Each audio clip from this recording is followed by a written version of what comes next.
How Free Markets Enhance Freedom of Choice by Hunter Hastings.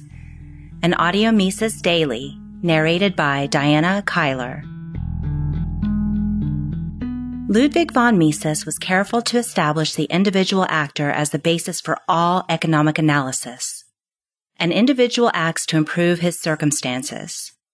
To do so, he chooses among various available means in order to achieve his ends. Those ends are based on his individual values, which are subjectively established.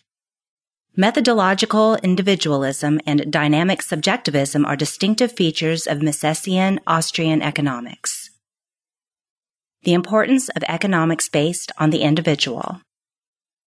Interventionists and Keynesians, on the other hand, use economic aggregates such as GDP and aggregate demand as their basis for analysis.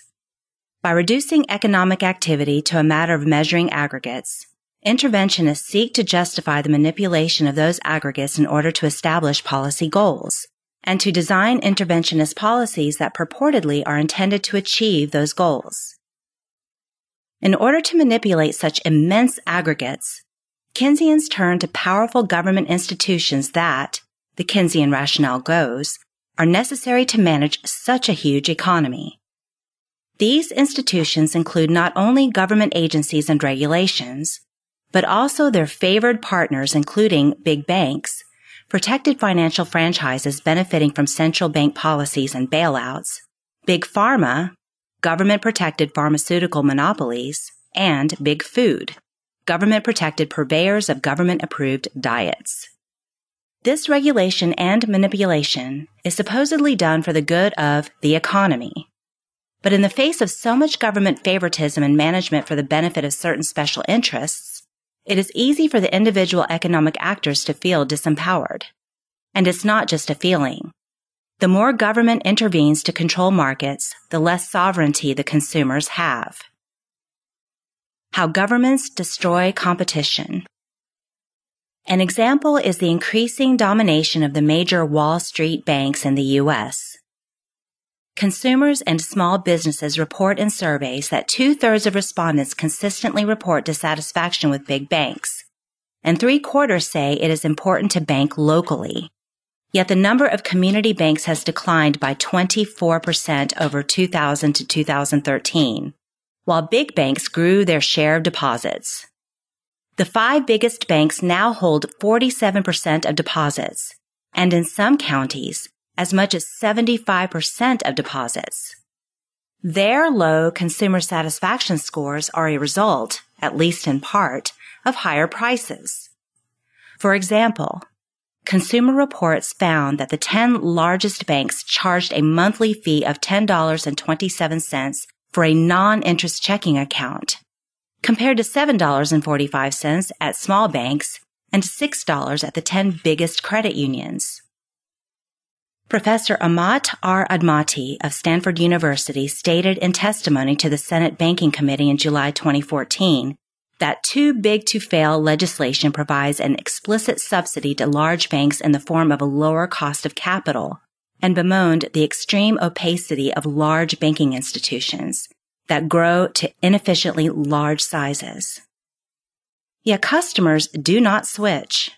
Some of this can be explained by the convenience found in banking with a very large enterprise, but consumers also find it costly to switch to smaller banks in the face of market dominance facilitated by government protection.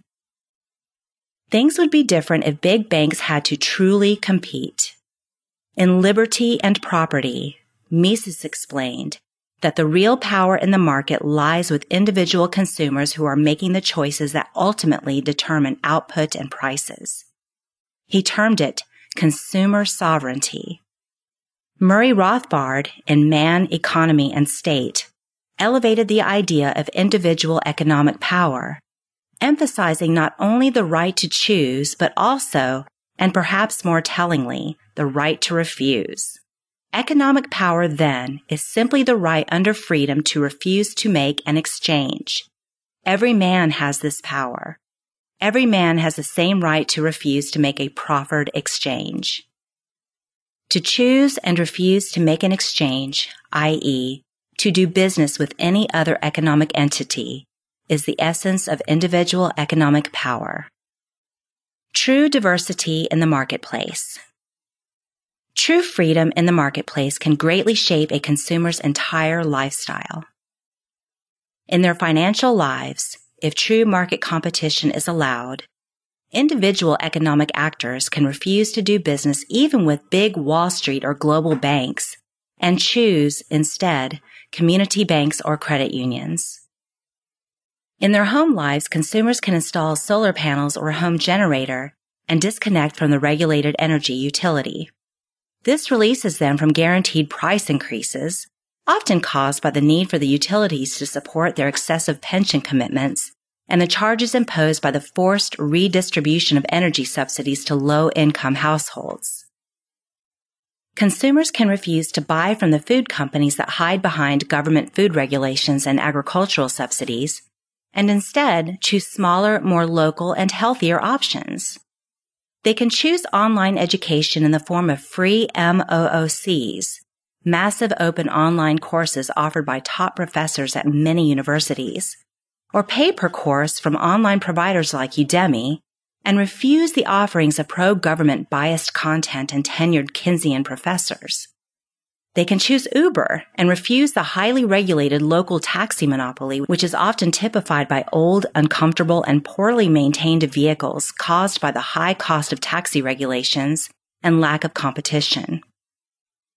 On the other hand, every government subsidy, every regulation, and every tax code change that favors one group of businesses over another reduces consumer sovereignty. This interference results in monopolies and oligopolies, which are typically the product of government intervention in markets. Nevertheless, short of a total monopoly, such as those often enjoyed by the government itself in law and other areas, the individual economic actor does have freedom to refuse to do business with these government-favored industries. A partnership of entrepreneurs and consumers. Freedom of choice is best secured by allowing true freedom for both entrepreneurs and consumers. Entrepreneurs are at the helm and steer the ship, Mises noted in Human Action. But they are not free to shape its course.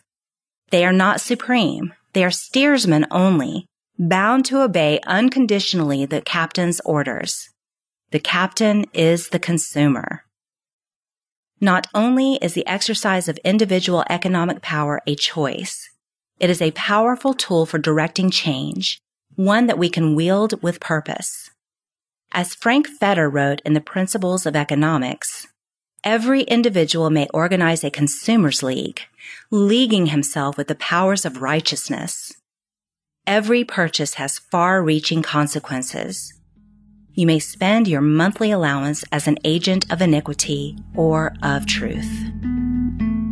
The Mises Institute hopes you have enjoyed this audio Mises Daily. For a world of free market literature, media, and discussion, visit Mises.org.